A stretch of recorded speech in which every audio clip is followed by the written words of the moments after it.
Welcome back to Harbour Unboxed for the October. We're going to convince them it's no, it's We can do some gaslighting if you want. yeah, I'd like to. Cool, yeah, it's October, guys. The October Q&A series, totally not early November. Yep, Yeah. sounds good to me. They bought it, I think. Yeah, but I guess we'll get into it. But before we do, today's sponsor spot is brought to you by Thermal Grizzly and their CryoSheet graphene thermal pads, which are an excellent alternative to thermal pastes. They offer very high thermal conductivity with no liquid components, so they can't dry out and therefore don't degrade over time like pastes and even liquid metals. CryoSheet is very easy to use, it's extremely durable, and is available in a range of sizes to suit most applications. I've personally done some high-end GPU testing with CryoSheet, and the results were impressive, very similar in fact to that of liquid metal, but without the mess, and of course, no risk of drying out. So for more information, please check the link in the video description. Do you think Error Lake is problematic mainly due to poor Windows scheduling? How does it fare with just P cores? Right. Well, there's probably a few things going on there. We haven't done a whole heap of investigation, benchmarking, different configurations and stuff like that just yet because of unreleased products that have been maybe announced that'll be coming up shortly that I've had to focus on. And with Arrow Lake being less exciting than we would have liked, it's hard to invest a lot of time into that. Really, I think probably, yeah, there's two things from my perspective going on. We have a lot of other really interesting stuff coming up that we have to focus on. And I'm also hoping that, yeah, stuff like the Windows scheduling gets addressed. So we'll benchmark it then. So don't waste a heap of time now trying to work out what's going on, and then, you know, fixes and things, BIOS updates and like come, and then that improves it over time. So we're sort of waiting for that to happen. But yeah, I think Windows scheduling is a big part of the problem. We've seen some evidence that is, you know, likely the cause, at least for some of it. Like, I'm not going to sit here and say that, yeah, once Windows, it's all Windows 11. Once that gets solved, we're going to see huge performance uplifts and Arrow Lake will be really competitive. I'm not quite sure that's going to be the case, but it will get better, and you know that will change the picture a bit. And then what was the other part of the question towards the, what about if it was all P cores? Oh yeah, good question that. So yeah, we did, I think the question was about disabling the E cores to see how it works with the P cores. And I have done exactly that in a few of the examples, like a Plague Tower Requiem and Cyberpunk 2077, where the performance was particularly poor. And it didn't really seem to improve the performance, which I found really surprising. I thought once we shut off the E cores that will help with the Windows scheduling problem, but seems to still be jumping around the P cores and not really using them optimally. We've seen some examples. Again, I haven't looked into this, so this is just reporting from third parties. But running on just a single P core with the E core still active actually improves performance because it's not bouncing around the P cores. It's just using one P core. And as we know, games are largely primarily threaded. So they still will use multiple threads, but it's better to do the bulk of the work on one core rather than bounce around on multiple cores, which can, you know, cause a performance regression.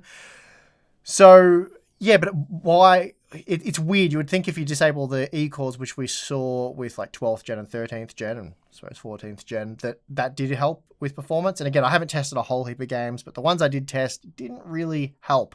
Prioritizing P cores in Cyberpunk seemed to help the most, so that setting. But yeah, it's a bit of a weird situation. And again, I don't want to spend too much time looking into this just yet, given that we do have other exciting products coming up that I think will be worth buying. And Arrow Lake just needs a bit more time to iron out the bugs and stuff. And yeah, I'm still not convinced it's going to be hugely competitive, but there is potential there because it is more power efficient. There is evidence of good productivity performance in certain workloads.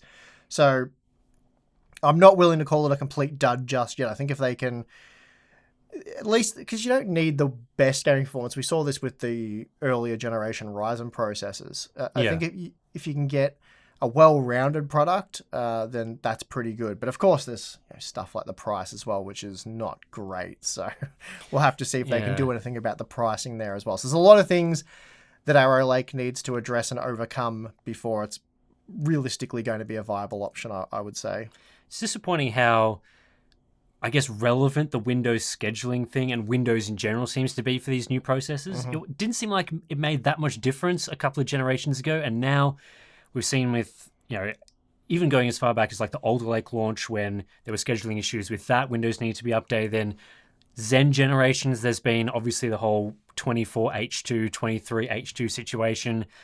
So I don't know whether that's on the CPU manufacturers to, contact Microsoft and get things working well ahead of time, or whether Windows is just now so bloated that each time they do these major updates, there's all these performance implications. But that's not a good situation. You'd want it so that you're running the very latest version of Windows and it just works. But it seems like just works isn't a thing anymore. It's now, it just works if you're using the very optimal version of Windows, and that may just change at the drop of a hat. So not a good situation. Hopefully they can iron that out, as you said. Yeah, well, it happens with both companies, so it's not just an Intel problem. And we've seen before when AMD releases a product and there's teething issues and bugs, and people like to crap on AMD and say how incompetent and useless they are, which, some instances there may be some arguments to be made there. But, their competitors often have the same problems. We've seen even NVIDIA have major problems with stuff like drivers and designs fairly recently. So it can happen. Because it's an open platform and there are so many configurations that you can use, it's hard to plan for all of those. But as you say, the Windows thing, the thing you need to run the thing, you would think that would be dialed in. But again, how long has AMD been suffering massive performance losses on Ryzen CPUs and a lot of titles? And now with 24H2, that seems to be largely addressed, and these CPUs have improved massively. So it's pretty crazy stuff. All right, Tim, why do you think Intel keeps using E-cores? Why not use all P-cores like AMD? Well, AMD just, I guess they use P-core. I guess so, They use just, well, not all their CPU architectures, mind you, but the ones that are relevant to this conversation, probably on desktop, that is largely true. So I guess to answer this question, you first have, why do we have E-cores? Like, why did E-cores come about? And the obvious answer is, well, they were getting destroyed in terms of what the CPU could do. So I think probably the most recent comparison would be like the 3950X versus the 10900K, right? Because the 10900K, that was 11th gen, I suppose, but they went backwards in core count there, and 11th gen just sucked really bad. So let's go with the 10-core, 20-thread 10900K. The 3950X was like 50% faster while only using 20% more power for core-heavy productivity workloads. That was the first generation of 16 cores on AM4, right? Yes, which is what's triggered the need for E-cores, which I guess we're working towards. So they got to a fork in the road, a point in time where AMD was offering 50% more performance in core-heavy productivity workloads, and that's a substantial difference to have. So how does Intel address that? And obviously they'd seen this coming, right? Because it was already evident because we had the Threadripper CPU. So the 3950X was the first mainstream desktop socket, which was AM4, to go and do this. But we'd already seen evidence of it as early as first generation Zen with the 1950X. That was the Threadripper part, wasn't it? That was the 16 core, the first one they did, and then it scaled up to 32 cores eventually. So Intel knew this was coming from AMD, that they could use multiple CCDs, create these core heavy CPUs, and they just had no way of competing with them with a monolithic CPU design. Like, they just couldn't do it. So they got up to 10 cores, wasn't really able to go further than that. Whole heap of different problems creep in, essentially. So then 12th gen came along and that added the E-cores, which was still monolithic design, but you're able to fit more cores in that monolithic die, which you hope improves efficiency and the workloads that they can tackle. And it did. They get dubbed as Cinebench accelerators a fair bit because that's really sort of tile-based rendering is where they work really well. Other workloads, varying degrees of success, but it addressed a real problem where they were miles behind, and it got them, in some instances, probably ahead, depending on the workload. And I think the thing that, when you were mentioning about the monolithic design, the P-cores, like one P-core uses about the same die space as a 4 E-core cluster. And so I guess Intel has gone, well, what is better for multi-thread productivity? Is it 1 P core or is it 4 E cores? And I think for those really heavy workloads, like the optimal cases, 4 E cores is clearly faster for that sort of workload. But then there are other workloads that are single thread dependent or gaming where the E cores are not very good, where you want the high IPC, the frequency, the performance that a P core can offer. So yeah, what we've seen with AMD to achieve more cores is split it into 2 die. So they don't have to worry as much about die space and yields of a monolithic die because they just add 8 cores into 1 die and then give you a second die. Whereas Intel throughout all these generations has largely gone monolithic until this latest generation. Yeah, I made a few notes to add to what you're saying here. So the 10900K was a 206 square millimeter die. Yep. So 206, and the 3950X had a pair of CCDs, which were 74 millimeters. And then there was a 124 IO die, and that totaled 272 square millimeters. Yep. So significantly bigger overall die space spread across 3 dies, which improves with yields, so cheaper manufacturing, you get more of them. Cheaper cost because the IO die was typically a node behind, so that benefited them. So very cost effective. Yeah. The drawback is stuff like latency increases, but it was really the way forward, and Intel tried to avoid that for so long, and now they've got to the Arrow Lake thing where they've had to pay the latency penalty by splitting it up. Yeah, and you just think about like a 10900K with 10 cores, you said was around 200 square millimeters. If they wanted to get that up to 16 cores, you're looking at that die being almost the size of like a GPU, like 300 square millimeters, monolithic. It's just not as cost effective. And then, as you say, if they're thinking about the future, like where does that scale beyond that? Where are they getting the performance from? If they have to add more cache in, make the cores bigger to fit in more IPC, that all impacts like how much you can physically do in that die without the sizes getting ridiculous. So they went with this sort of hybrid design, which I guess is great for some, you can make a server where it's all E cores. If you're designing the E core, it is beneficial for, you can create different designs depending on what you want.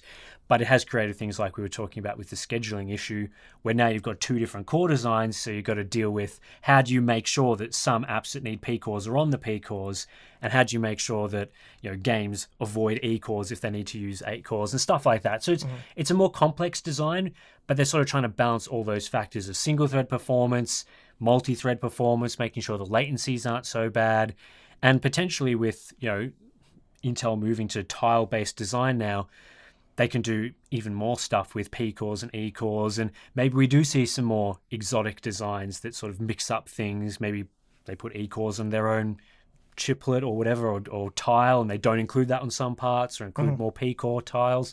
It's all very interesting to see where that stuff goes. Just unfortunately, Arrow Lake didn't necessarily have the performance that we were hoping for in some areas, but at least like multi-thread performance is probably one of its stronger aspects. So from that sense, the E-core thing has kind of been a success. But overall, there's probably still a few other challenges. Yeah, well, without the E-cores, they'd be nowhere for productivity. That'd be a big problem. Yeah. So it'd be a one-trick pony. Even this generation would be like pretty good for gaming because they're not dominant in gaming anymore, and useless for productivity. So it has certainly made it a more well-rounded design. It's addressed a serious need there. So hopefully it's something that they can improve upon over time, because the Infinity Fabric, the splitting up of the CCDs, the IO die, all that stuff, quite a few iterations of that now, and it's still an ongoing project for AMD. They refine it constantly, whereas Intel's just starting down that path now. So I think when people talk about like the P-core only design, it's largely for things like gaming, but I guess there's always that question of, do you need like 10 or 12 P-cores for gaming? No. It seems like 8 and even 6 is sufficient in a lot of circumstances, as we've seen from Zen as well. Like there's not a lot of benefit from the high core count models for gaming. So if you're thinking about like, why is there a multi-core CPU? Like, why do we have so many cores? Beyond a certain amount of P-cores, obviously the benefits start coming to, well, let's just make smaller cores and put more of them on, and then hope for the best in terms of those productivity apps. So I think the balance that they've gone with does make sense. Like, I know there was a bit of disappointment. They were thinking of Intel. Intel was thinking of making, I think, like Bartlett Lake or something, which was meant to be 10 or 12 P cores. I can't remember quite what the rumors were suggesting. I think the rumors were saying that that chip was cancelled, and there was a bit of disappointment. But as far as I can tell, like 8 P cores is probably enough. They just need to address other aspects of the design, not just add more P cores in and hope for the best. Yeah, I guess from a purely gaming perspective, the E-cores are just a waste of silicon because they're not super useful. So I can see from that perspective, it's adding a thing to the CPU that just isn't useful to you. But as we're saying, they're necessary to make the CPU good at things other than just gaming. Yeah, I think if anything, for a gaming part, you wouldn't want like 10 P cores or 12 P cores. You just want the E cores cut out, making the die smaller and cheaper. That's pretty much all you'd want or making from that. the actual individual P cores more powerful. Because as we've said, for game, we've said this for so long, which is why we haven't been bashing 6-core CPUs. As long as the cores are more powerful, you will get better gaming performance, and it's actually better to have a smaller amount of powerful cores than it is to have a whole heap of them, because you run into the scheduling issues. Like, even if you have a whole heap of P cores, there's still a latency penalty to be paid when going from one core that's here and then one core that's over there. You want them to be scheduled that it's using the cores in the same sort of section, but there's a whole heap of challenges there. But anyway, I think the E-cores have been a good Band-Aid solution. It's probably the best way to put it. Where are the 3s? No Ryzen 3s, no Ultra 3s. Are the 3s gone forever? Will they ever return? What do people buy instead? Older 5s? Well, we might get an Ultra 3. Like, it's very unusual for Intel to release the Core i3, which was the traditional naming for that range, straight away. They would come... Like, if we were going to get them, you'd expect them no earlier than, say, CES, which is January of next year. So it may become after that, February. If they're going to, I have no insight into that. They've only released the unlocked models, and there's never really been unlocked 3 models. Again, maybe there's been 1 or 2. There has been some K SKUs, but not many yet. Yeah, not many. 1 or 2 is right. So let's ignore the Intel side of things because it's too early to tell what the hell's happening there. But we haven't had Ryzen 3 CPUs, I want to say, since like the 3100 and the 3300X. Did we? Oh, we might have got like APU types. I don't know. Maybe. It's questionable. Yeah. Can't recall exactly, but the point is, haven't had a Ryzen 3, a relevant one, for a long time now.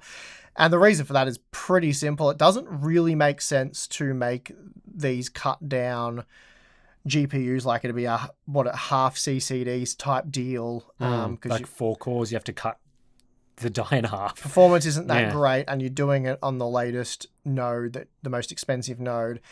The only way you can really do it is, well, the last time they did it, as far as I'm aware, was the 3100 and the 3300X, which were defective dies that they spent years collecting an inventory of, and they sold out straight away.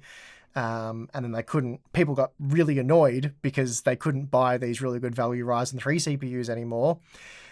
But back then, there wasn't like an AM3 platform that was worth buying into. So while we recommend buying into AM5 at this point in time, but we also recognize that the absolute entry level, the cheapest of the cheapest, AM4 is still really good value. So you sort of go that way. And that's kind of your Ryzen 3 is the AM4 platform. Dirt cheap motherboards, and you can get, there's examples of sub $100 CPUs on that platform that are usable. And even like a 5700X 3D, I think they're $200 till well stock lasts type deal. So that's kind of it. AMD is doing this sort of dual platform thing, probably, I would say, into the foreseeable. Like, I wouldn't be surprised if well into the life of AM6 they're still selling AM5.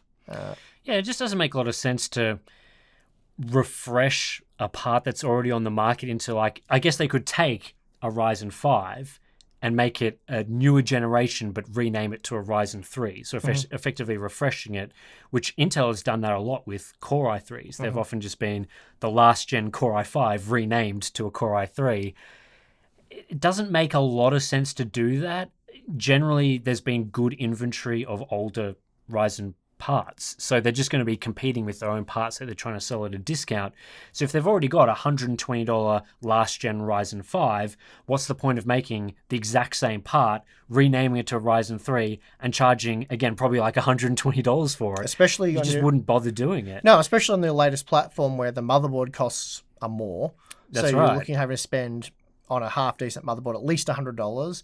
DDR5 memory, decent 32GB kit, you're looking at about $100.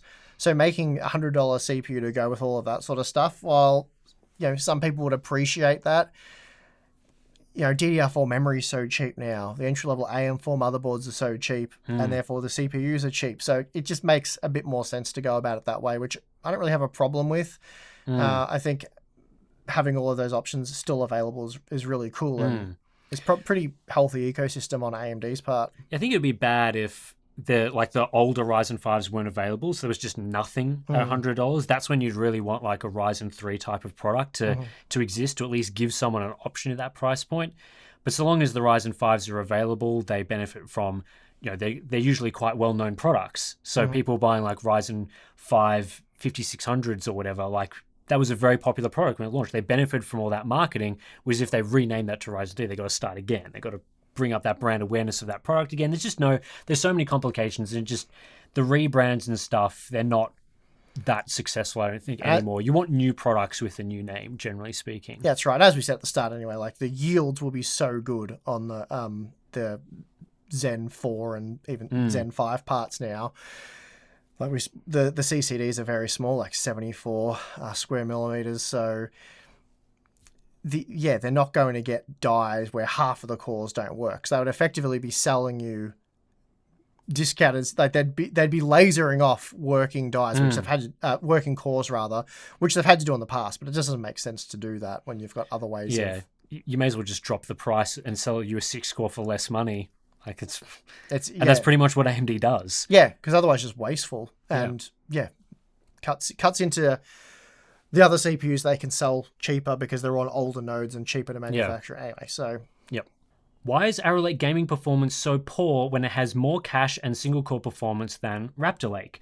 Could it be because of latency from their new tile architecture?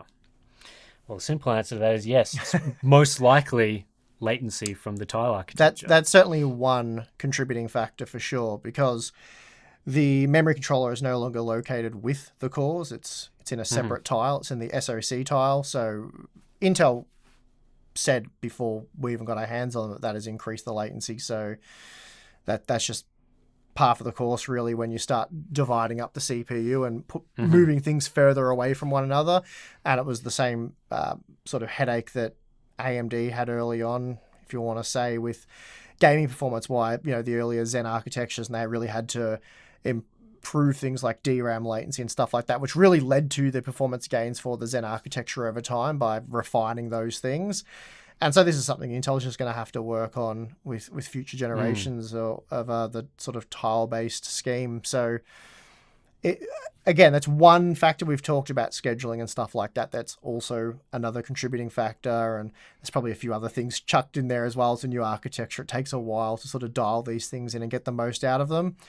But that's something that firmware updates and Windows scheduling and stuff can't really address. Like that's just a latency penalty you pay for having that moved off that particular die, or at least that tile rather. So yeah, it's an interesting one. I think with gaming as a workload, it's such an intense workload. I think people don't, at least some people don't understand how much of the CPU is used for gaming. Like there's often been very surface level discussions about like games love frequency, or games love a certain number of cores, or games love cache, but they use so much of the CPU, whereas they love everything. A lot of productivity apps, they may only use one aspect. Like if you're using Photoshop, for example, that's largely going to be dictated by what can one single core do in terms of its performance. It's not overly latency sensitive. It doesn't need heaps of memory bandwidth.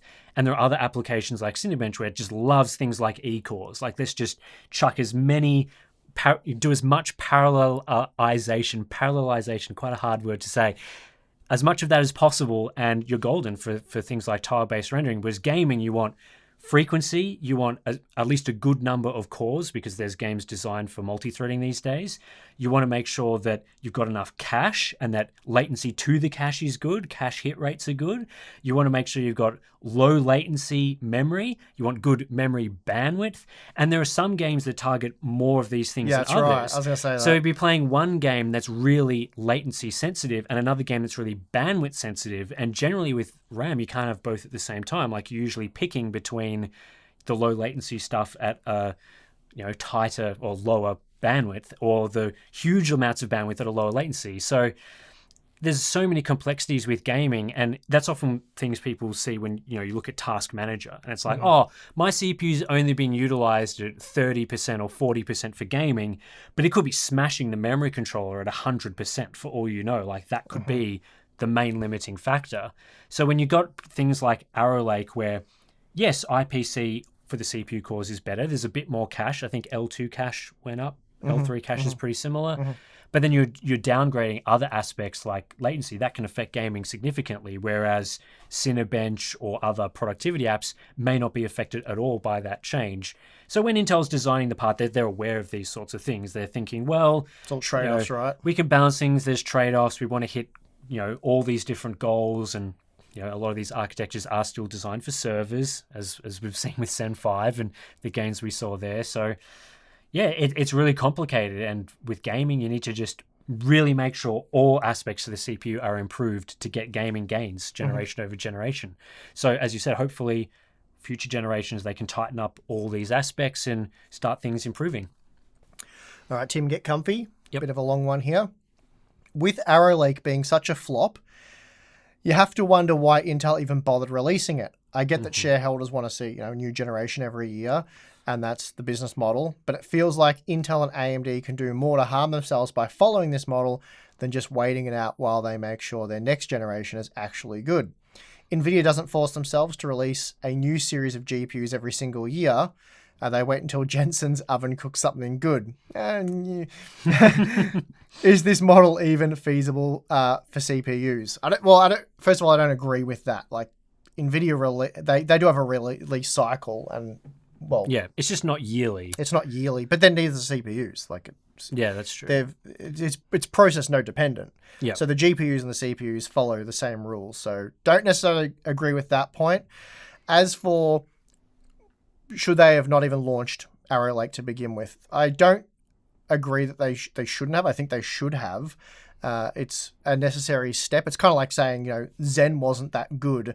The gaming performance was kind of embarrassing in some aspects. The productivity performance was okay. Power consumption was okay. So you're kind of talking about Arrow Lake to a degree, but it was a necessary step. And I think this is a necessary step as well.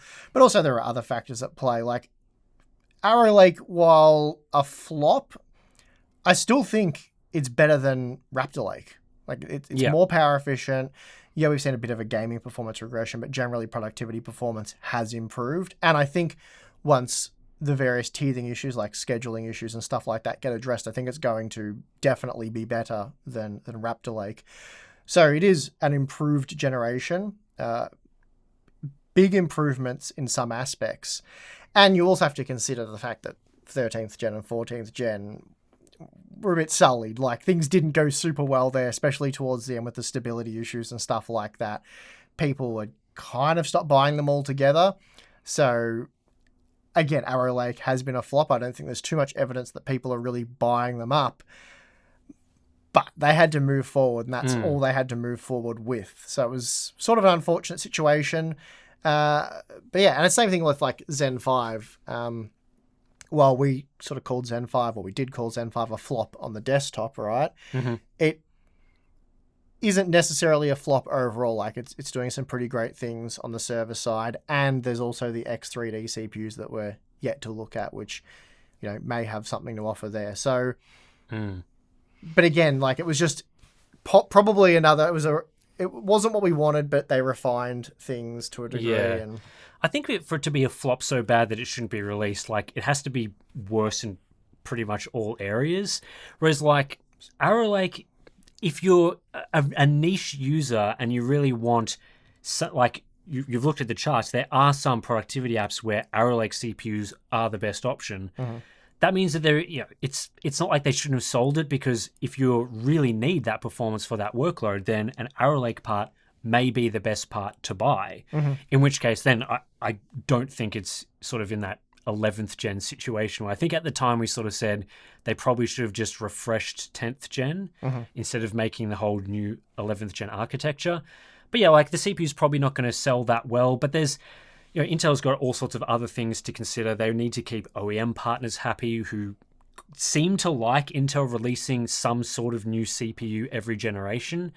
So that's why we've got parts like 14th gen, which was a refresh of 13th gen because they wanted the new stuff to sell for the holiday season in pre-builts and other sorts of systems. And let's be honest, they couldn't have refreshed 14th gen into 15th gen. There was nothing to refresh. The stability issues had come about, so they couldn't just increase clock speeds again because they just run to that more. There was no way to salvage another generation out of that CPU line. It wasn't like Skylake where you could do that for a couple of times. You could juice it a bit, maybe add a few more cores. 14th gen was done. Like it was fully done. So if they need to keep those customers happy to keep sales coming along, and let's be honest, like Intel are getting most of their desktop CPU sales not from people like us. Gamers are not really buying them at the moment, especially for Arrow Lake. You've seen the performance and why that would be the case. And a lot of, DIY PC builders have moved to AMD. So if Intel's main customer are people like HP and Dell and people in Chinese markets where Intel is still very popular, and they're saying, yeah, we need something every year to keep our customers happy, then even a sort of mediocre, not that amazing launch is potentially better than nothing. So while it's not for us, for gamers, we'd probably sit here saying, probably not going to buy that sort of part.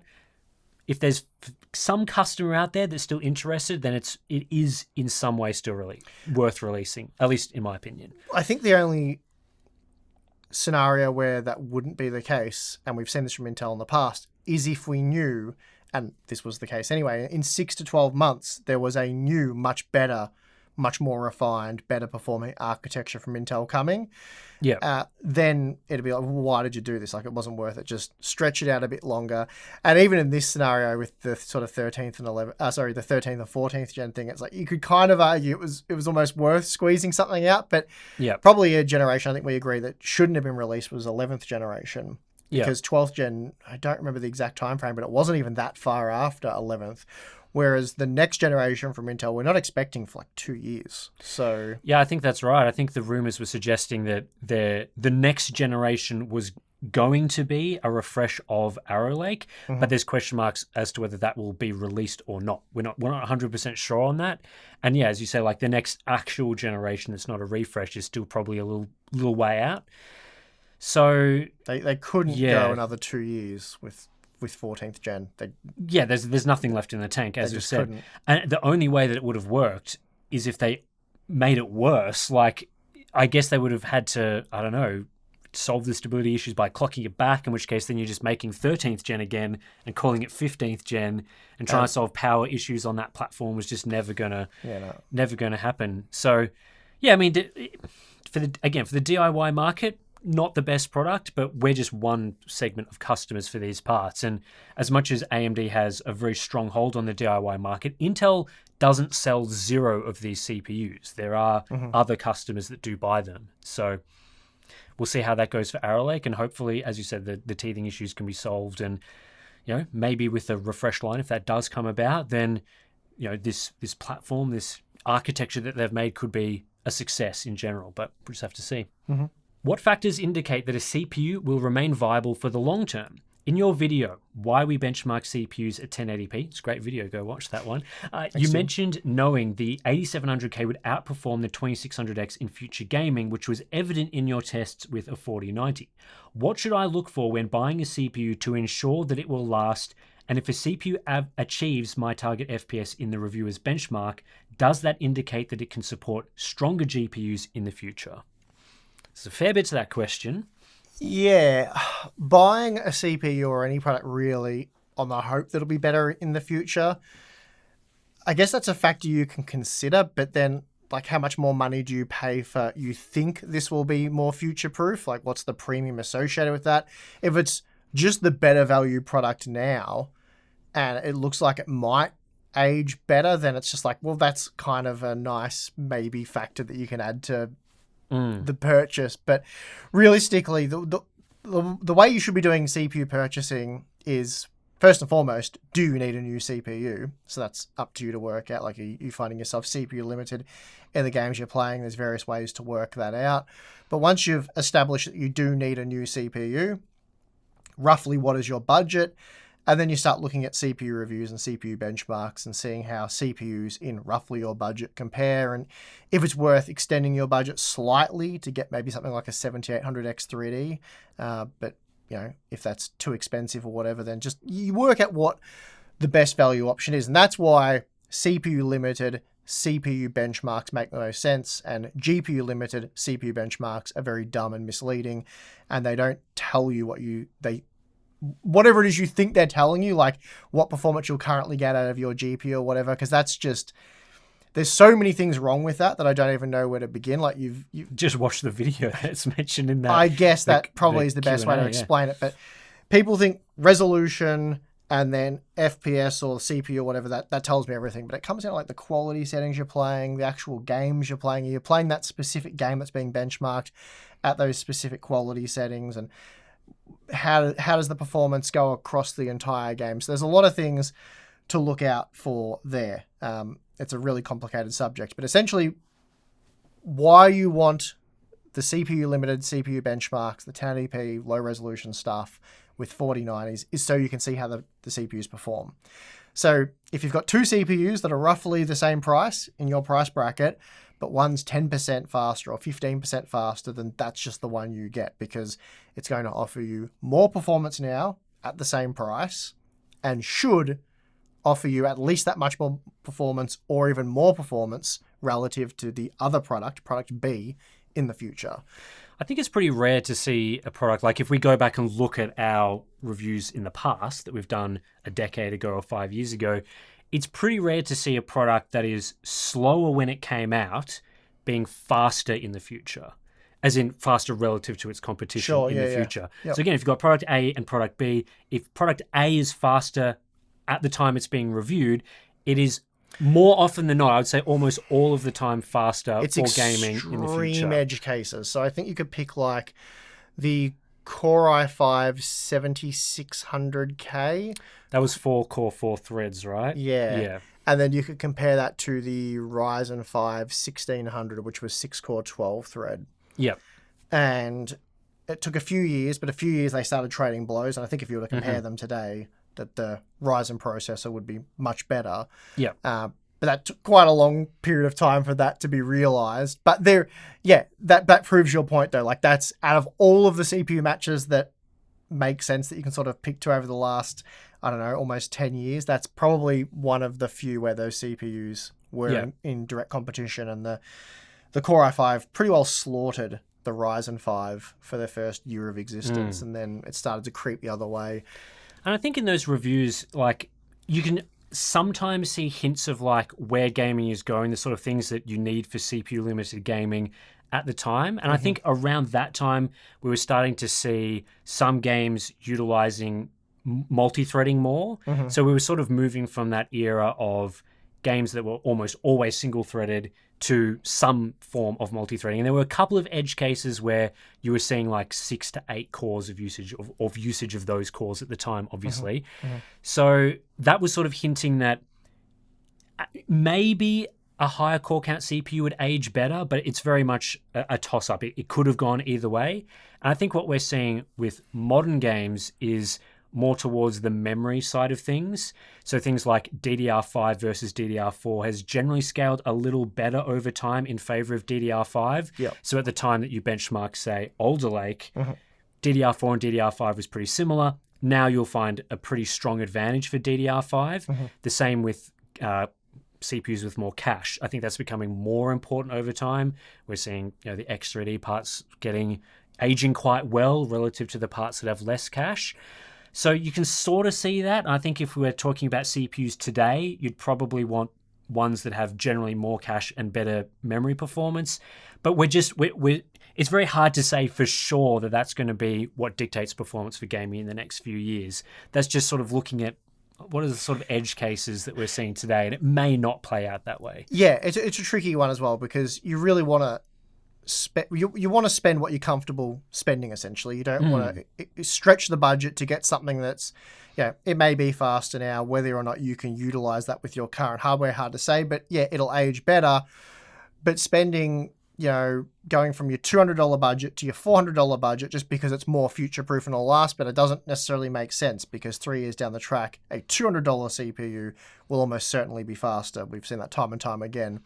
So the high-end stuff, generally, while it does age better into the future, like a 1080 Ti, that doesn't make it better value as an initial purchase, because if you're buying a 1080 Ti, you're buying it because you want flagship tier performance. You don't want entry-level performance. So the fact that the 1080 Ti still works today, but it's an entry-level GPU at best, you're not gonna go through time where you're like, all right, I'm a high-end gamer now. Now I'm sort of mid-range to high-end. Now I'm very much mid-range. Now I'm more mid-range to entry-level. Now I'm very entry-level. You'd move on before then. But, it did age well. So that was a good attribute of that product. Essentially, buy within your budget, whatever you're comfortable buying, and just get the best value product within your budget. Pretty much 90 to 95% of the time, that is, time has proven that is the best way of approaching it. Yep. Same thing with everything. Like, don't buy 64 gigabytes of RAM for gaming now, unless you there's a specific one title you play with mods or whatever that needs that much. But don't buy it thinking you're being clever, because then you won't have to buy more memory in the future. Because chances are DDR5 memory, 32 gigabytes for the vast majority of games is going to be sufficient. And then as we move to new platforms with, DDR6 standards or whatever it may be, then 64 gigabytes might be the leap there. We saw the same thing with DDR4. For the life of DDR4, 16 gigabytes was really all you needed. If you're buying into DDR4 now, you'd probably get 32 gigabytes. But if you can just buy more when it's cheaper later. You buy 16 gig, then you buy another 16 gig later, and it's probably half the price. Yeah, people worry about frequency and stuff, but it's like, no, that's still definitely a more cost-effective way of achieving the performance you need to. So anyway, we'll move on to the next one. Was Arrow Lake or Ryzen 9000 pre-launch handled better? Pre-launch. So assuming talking about the marketing, all the hype cycle for it. Yeah, so we'd ignore like teething issues and stuff. Yeah, I think of that nature. The way I would interpret this is, what Intel said about Arrow Lake versus what AMD said about Ryzen 9000 before the products were launched. And I think... Yeah, it's a pretty easy one. Yeah, it's pretty easy. I think Intel has handled it better this time around. Now, that's not to say Intel did a perfect job, because what they claimed was definitely optimistic, claiming things like Arrow Lake's gaming performance is on par with the 1400K. Not really the case. So I did think about this. Sort of split. It's 5% slower on average in R tests. Yeah.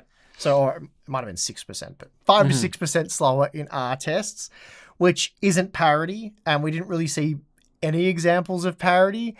So that is a lie, let's say, stretching the truth. So that's not great. But, and some people will be jumping up and down about this, but whenever AMD, Intel, Nvidia, any for-profit company tells us a thing, we're like, oh, okay, that's a rough guide on the cherry-picked the best case scenario. Like, we've seen Nvidia done this many times with best case scenarios. AMD's done it. Intel does it. You're always seeing best case scenario data. And we hope that white lie, whatever you want to call it, we're hoping that it's stretching the truth too much. So parity, minus 5-ish%, okay, much the same. It's like when I was saying to AMD, I'm only finding the 9700X to be 3% faster than the 7700X. And they're like, oh, that's a few percent below what we're getting. Okay, we're getting the same thing then. Like, as long as I'm within a few percent of what they're saying. So I guess what I'm trying to get at is a couple of percent, not a big deal. 5% is kind of like you don't want to go too far past that, because that starts getting to the what were you smoking type territory. But with AMD, we saw IPC claims of 16%, something around that figure. We saw a gaming benchmark of a 10% performance uplift. They were claiming 6% better than a 14700K, which would have meant quite a substantial improvement in gaming performance, somewhere in the realm of like 15%. They were claiming the performance was around that of a 7800 X3D. They said that at the presentation.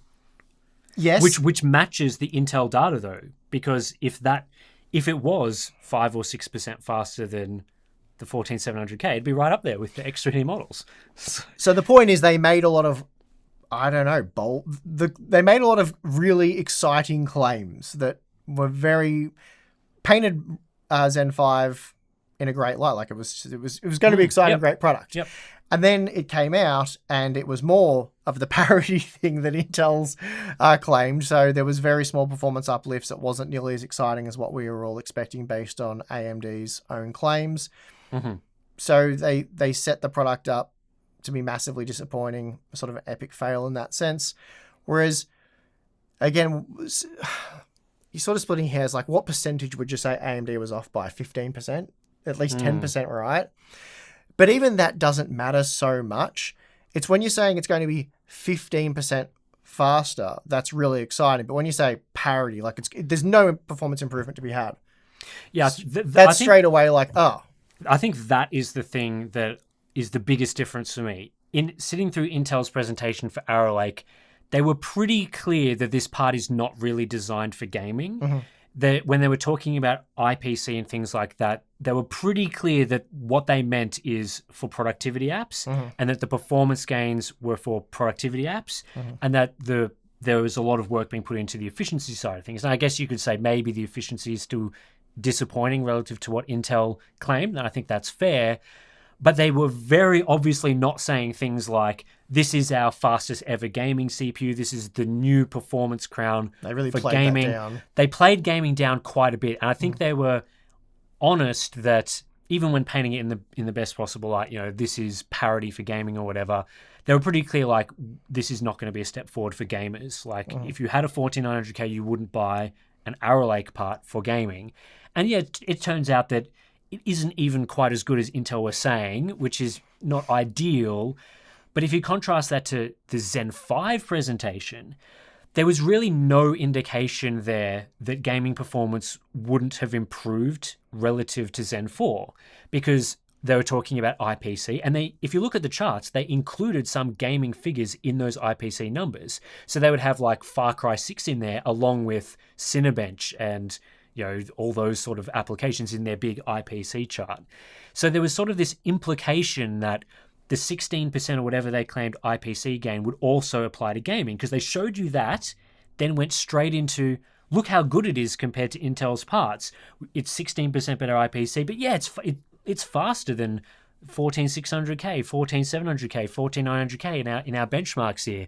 Then they had their executive come up during the presentation say performance is going to be similar to the 7800 X3D, which maybe that was a slip up, but they said it in the presentation. There was not this indication that the actual number is like 3% better. There was just no hint that that was going to be the case. And that changes the perception drastically. If you're expecting it to be better and it's not, it's a bit different to if you're expecting it to not be very good and it's not be very good, but not a little worse than you're expecting it to be not good. So yeah, I think it's just a total perception difference. If AMD had come out and said very similar things to Intel, then the perception of the two products would have been very similar. If they'd said, yeah, we're focusing this on servers, this is what Zen 5 is designed for, it's designed for big IPC, AVX 512, productivity apps, that's the goal of this generation, you might get a little bit better gaming performance, but we're focusing on that side of things. Then people would have been much more receptive to what was shown in the reviews, I think, even if it was going to be disappointing. It changes the framing a bit. Yeah, and then even prior to the public release, so let's say the review cycle, the review process, as where AMD really shot themselves in the foot with reviewers, because we were getting this underwhelming data expecting much bigger gains. So that's one problem. Then when we were confronting AMD with the information, the data we had, and asking them for some clarification, like, is there something wrong here? This isn't what we were expecting. Is this accurate? They couldn't even clarify whether or not our data was accurate. Like, there was we went through this whole process of, oh, that doesn't look right. We're going to have to look into that. We'll get back to you overnight. The US team's going to do some testing. Then they get back to us. Yeah, look, your data's looking a little bit under what we were expecting, but then couldn't tell us really what they were expecting. And then, another day goes by and to the point where the reviews were released, we still didn't know how the 9700X and the 7700X were meant to compare based on AMD's internal testing. I had my data, I had the data of other reviewers, but AMD couldn't give us that information. They weren't willing to share the internal data they had. So it was just a mess. So yeah, we don't want our reviews to match what AMD says. We don't want to just be trying to find the configurations that match exactly what they're trying to claim. We want to do independent testing, obviously, but we want to make sure the part's not broken. If we're saying it's 3% faster and it's supposed to be 15% faster and our sample's broken, like that's we want that information so that we don't accidentally tell you guys things that your sample when you buy it is just not the case. It's wrong. You want your data to be representative of what the consumer's buying, and they just weren't able to provide that information. And then after the reviews went live, they did. And based on AMD's own internal testing, it was a 5% margin, which means if your review is showing 10%, you're probably doing something wrong, or there's a reason for why you're showing twice the margin that AMD says is possible.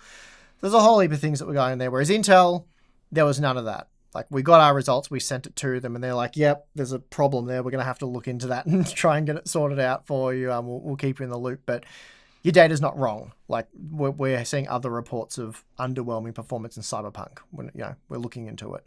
So at least then you knew that you were on the right path. And they did provide us with data as well. So cherry-pick data, but that's to be expected. Yeah. So neither of them do a great job with that sort of stuff. They're definitely trying to get the best result they can for the company. But I think on that side of the execution, Intel was better. After that, it's apples and oranges because AMD's was more of a refinement on what they'd already established, whereas Intel's was a whole new venture. So it's going to be a lot more teething issues with new architectures on brand new platforms and all that sort of stuff. So it's difficult to compare them. And that is going to do it for the totally not November, absolutely October. Yep, definitely. Q&A series. Yes. Part 1. Yep. I mean, there'll be another October Q&A coming up deeper into November. Yep. It'll be October 34th, 35th by then, but it's fine. Sounds right. Yeah. So anyway, hopefully you guys enjoyed all the questions. It was something a bit different because we've had some new products. So obviously a lot of the questions related to those new products. But that was good.